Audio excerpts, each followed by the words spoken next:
জয় জয়তে উপস্থিত আমাৰ সম্মানীয় জ্যেষ্ঠ আৰ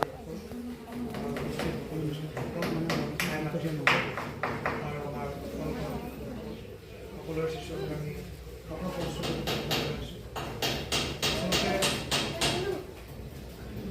ইমান এটা গধুৰ বিষয় আলোচনা কৰাৰ ক্ষেত্ৰত আমাৰো নাই গতিকে আমিও একেবাৰে কেৱল ৰাইজৰ মাজত এটা প্ৰকৃতিৰ ভাৱ সৃষ্টি হওক, ৰাইজৰ মাজত এটা আদৰ ভাৱ ইজনে সিজনৰ প্ৰতি সৃষ্টি হওক, তাৰ প্ৰতি লক্ষ্য ৰাখি আচলতে আমি এনেধৰণৰ আলোচনাবোৰত ব্ৰতী হওঁ। ইমান শুদ্ধৰূপে আপোনালোকক পথ প্ৰদৰ্শন কৰিব পাৰোঁ নাজানো, কিন্তু সদায় জীৱনত এটাই প্ৰচেষ্টা যে আপোনালোকৰ যি থলুৱা যিখিনি সাধাৰণ অসুবিধা, যিখিনি আমাৰ সাধাৰণতে আমি সকাম এখনত বা গাঁৱত বা এখনত আমি সন্মুখীন হওঁ, সেই তেনেধৰণৰ বিষয়বিলাকক আমি আলোচনাৰ মাধ্যমেৰে এটা সহজ পথ উলিওৱাটোহে আমাৰ একান্ত কাৰ্য। আমি কিন্তু বহুত ডাঙৰ ডাঙৰ শাস্ত্ৰ ভাগৱতৰ স্কুল মাতি বৰ ডাঙৰ ভাষণ দি আপোনালোকক নোৱাৰোঁ, যিহেতু আমি সিমানৰ মানুহেই নহয় যে এখন মহা সমুদ্ৰ সদৃশ ভাগৱতত বুৰ মাৰি আমি তাৰ পৰা কিবা এটা কৰি নি আপোনালোকক ওলাম। এয়া আজিৰ সময়ত আমাৰ দৃষ্টিত শংকৰদেৱ গুৰুজনাৰ পাছত হয়তো শ্ৰীমদ ভাগৱত বা গীতাৰ পৰা তেওঁলোকে উতলি আনি আপোনালোকৰ মাজত বিলাব পৰা দ্বিতীয়জন সম্ভৱ নাই। গতিকে আমিও ইমান দূৰলৈ যাব নোৱাৰোঁ। আমি মাথো আপোনালোকৰ দৈনন্দিন জীৱনত যিখিনি চলি আছে তাৰ বিষয়ে আমি আলোচনা কৰিম আৰু গোটেই বিষয়খিনি আমি আলোচনা কৰি থকাৰ মাজত আপোনালোক সকলো মুক্ত কণ্ঠে আমাৰ লগত কথা আদান প্ৰদান কৰিব পাৰিব। আমি মাথো এই বিষয়খিনি আলোচনা কৰাৰ সময়ত ভাবিব কথা আমাক দিছে শৰণ আৰু ভজনৰ বৰ্তমান জীৱনত তাৎপৰ্য। প্ৰথমেই কৈছোঁ মোক কৰোতি বা চালং অংগুলং ভয়াতি বিধি কৃপা তাৰ অৰ্থ আপোনালোকে দেখে বৰ ডাঙৰ কৌশল এটা লেঙেৰা মানুহে কেতিয়াও বগাই পাৰ হৈ যাব নোৱাৰে, ঠিক আমাৰ লগতো একেটাই পৰিৱেশ।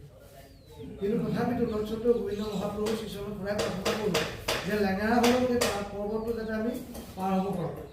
যদিও মোৰ ভৰি এখন বেয়া, সেই বেয়া ভৰিখনেই মই সেই ডাঙৰ ওখ পাহাৰটো পাৰ কৰি গৈ যাতে তাত মই ধৰ্মক স্থিতি কৰিব পাৰোঁ, উদ্দেশ্য সিমানেই। সেইকাৰণে যিমান পাৰোঁ নাজানো তথাপিতো আমি ক'বলৈ চেষ্টা কৰোঁ। এতিয়া শৰণ বস্তুটো প্ৰকৃতাৰ্থত কি? শৰণটো আমাৰ জীৱনত কি তাৎপৰ্য আছে? আজি আমাৰ সমাজবিলাকত যে শৰণ নল'লে পানী অকণো নাখাওঁ বুলি কয়, সাধাৰণতে আপোনালোকে হয়তো সন্মুখীন হয় যে শৰণ নলা মানুহজনকে পানী অকণো নাখাওঁ বুলি কয় ভকতসকল বা ভকতৰ সমাজত তেওঁক এজন আমাৰ আগশাৰীৰ ব্যক্তি হিচাপে নধৰে, তেওঁক অকণমান পিছত ৰাখে যেনেকুৱা এটা শৰণ নাই এই কৰ্মখিনি নকৰি পায় দুই দুখ লাগিব। আমাৰ সমাজত সেই বস্তুটো আছে আৰু সদায় আমি সকলোজন এই বিষয়টো সন্মুখীন নহয় জানো? গতিকে আচলতে শৰণটো কি? শৰণটোৱে আমাৰ জীৱনত কি পৰিৱৰ্তন কৰিব পাৰে? শৰণটোৱে আমাক কেনেধৰণে ধুই পেলাব? আমাৰ গানবোৰ কেনেকৈ ধুব? কাৰণ এষাৰ কথাহে দিয়ে, শব্দ দুটা দিয়ে। আচল প্ৰকৃতাৰ্থত ক'বলৈ গ'লে যদি আমি যাওঁ, মোৰ কথাই হ'ল শৰণ মানে আশ্ৰয়। শৰণ হ'ল ভগৱন্তৰ শ্ৰীচৰণত নিজক সমৰ্পণ কৰা, নিজক আগবঢ়াই দিয়াৰ প্ৰথম এটা ষ্টেপ, যিটো আজি আপোনাৰ ঘৰখনৰ যদি ক'বলৈ আজিকালি যিহেতু ঘৰবিলাক আমাৰ সাধাৰণতে ওখকৈ বনায় নহয়, ওখকৈ বনাই তাত আমি খটখটি দিওঁ ঘৰ লঠিবলৈ। আমি হয়তো আপোনাৰ ঘৰখনত যদি 3টা খটখটি আছে, 3টা চিৰি আছে, তেতিয়াহ'লে সেই 3টাৰ প্ৰথম যিটো চিৰি আমাৰ সাধাৰণ চিন্তাৰ পৰা কৈছোঁ, প্ৰথম যিটো চিৰি সেইটো হ'ব শৰণ। প্ৰথম ষ্টেপ আপোনাৰ জীৱনটো প্ৰথম মাৰ্গদৰ্শনৰ পথ, প্ৰথম পথ প্ৰদৰ্শক, সেইটোৱে হ'ল শৰণ, যিটো হ'ল আমাৰ আশ্ৰয়।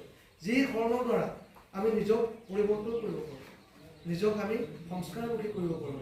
কিন্তু আজি শৰণটোত সেই ঘাটিকতাটো ক'ৰবাত হেৰাই গৈছে। আজি শৰণ লৈ কেৱল সমাজত আখ্যায়িত বহিবলৈ, আজি শৰণ লওঁ ভকতৰ মাজত চলিবলৈ, কিন্তু প্ৰকৃতাৰ্থত শৰণৰ উদ্দেশ্য সেইটো নহয়। শৰণ লৈ আমি নিজক সলনি কৰিব পাৰোঁ, ভজন লৈ আমি নিজক সলনি কৰিব পাৰোঁ। কেনেকৈ কৰিম? আমি যেতিয়া শৰণ লওঁ, গুৰুক আশ্ৰয় কৰোঁ, গুৰুক সাক্ষী কৰোঁ, আমি ভগৱন্তৰ চৰণত শপত খাওঁ।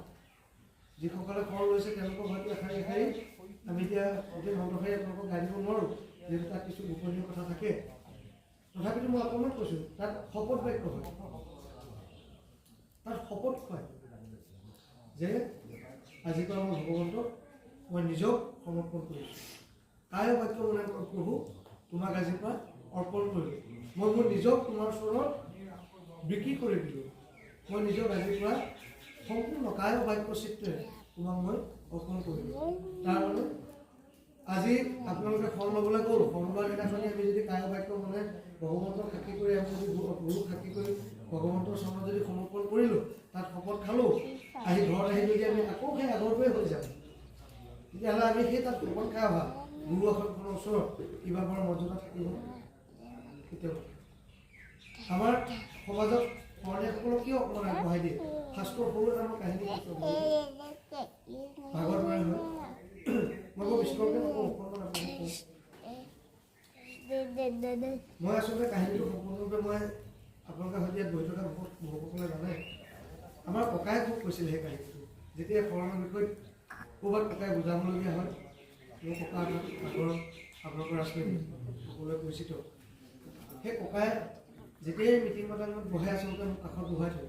মোৰ তেতিয়া বৰ এইবিলাকৰ প্ৰতি গুৰুত্ব নাছিল, কিন্তু মই একেবাৰে চেঙিয়ে ইমান বস্তুবোৰৰ প্ৰতি মোৰ গুৰুত্ব নাই, কিন্তু ককাই মোক জোৰ কৰি কাষত বহাই থয়। মোক খুব গালি পায়, গালি পাই পেলাই কাষতে বহাই থাকে, গৈ থাকে, উঠি নাযাবি। আচলতে ককাৰ দায়িত্ব আছিলে যে শুনি থাকে। তেতিয়া ককাই এটা কাহিনী মোক পিছতো কৈছিলে যে এবাৰ এখন শ্মশানত এগৰাকী চান্দালিনীয়ে অন্ন বনাই আছিল। ভাগৱতৰ কাহিনী বহুতে পাইছে ভকতসকলে। এগৰাকী চান্দালিনীয়ে অন্ন বনাই আছিল। অন্ন বনাই থকা চৰুযোৰ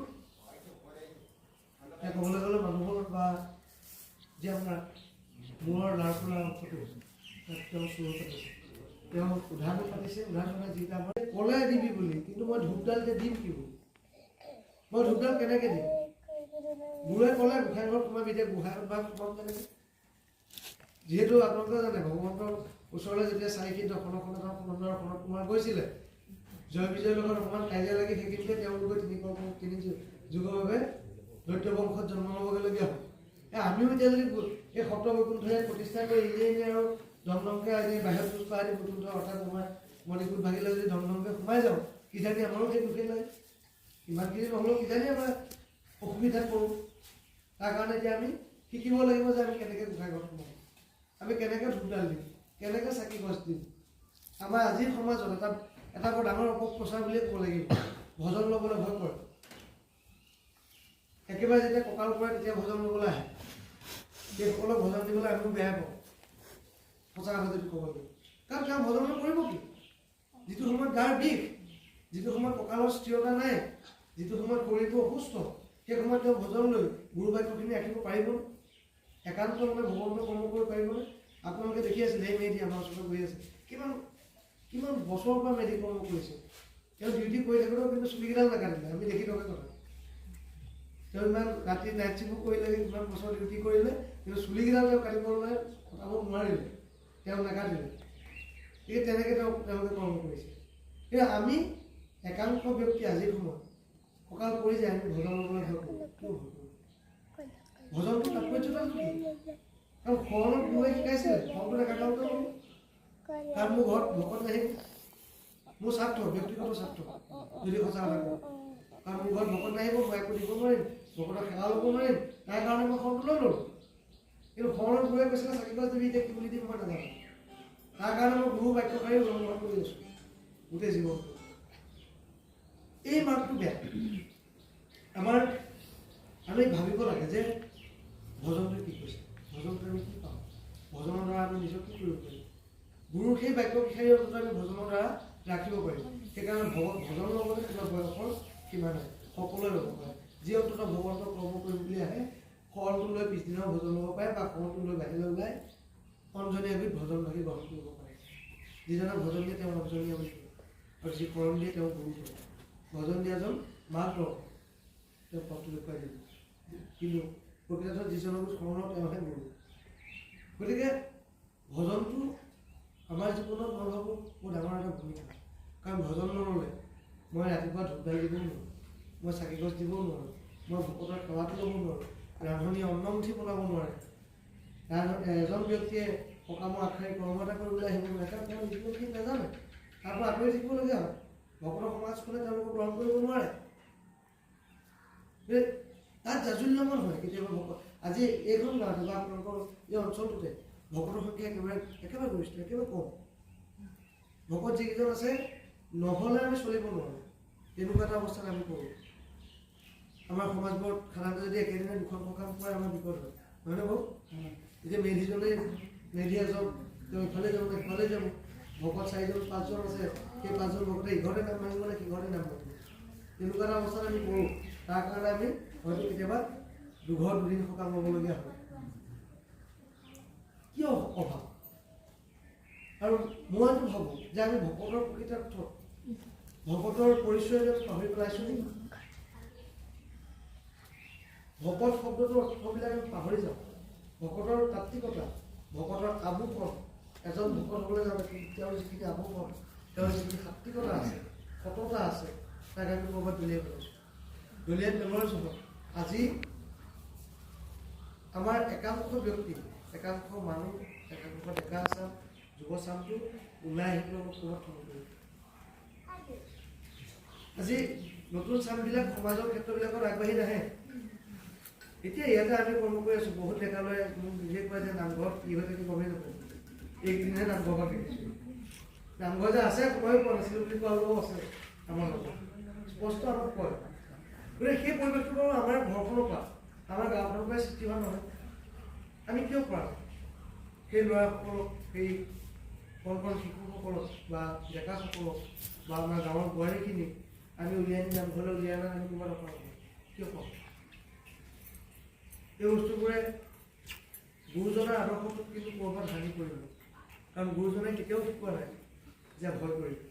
গুৰুজনাই ক'তো লিখা নাই যে ভকতলৈ ভয় কৰিবি, নামঘৰলৈ ভয় কৰিবি, সমাজলৈ ভয় কৰিবি। গুৰুৱে নাই শিকোৱা। কেৱল শিকাইছে ভগৱন্তৰ প্ৰতি প্ৰেম ৰাখিবি, ভগৱন্তক শ্ৰদ্ধা কৰিবি, গোবিন্দৰ শিষ্যজনক নিজক সদায় সমৰ্পণ কৰি ৰাখিবি। আমাক শাস্ত্ৰই পুথিয়ে ভাগৱতে গুৰুৱে আমাক আদেশ কৰিছে কেনেকৈ নিজক গতি কৰিব পাৰোঁ ভগৱন্তৰ। কিন্তু ভয় কথা ইয়াত নাই। আমি যিদিনালৈকে এই সমাজবিলাকৰ প্ৰতি ভয় ভাৱ আঁতৰ কৰিব নোৱাৰে, কিন্তু ভয়ো লাগিব, ভয় আমাৰ অন্তৰত লাগিব, সেইটো কওঁ। কিন্তু সেইটো শ্ৰদ্ধাৰ ভয় হ'ব লাগিব, সেইটো সততাৰ ভয় হ'ব লাগিব। ভগৱন্তৰ ৰূপলৈ ভয় কৰিব নাই।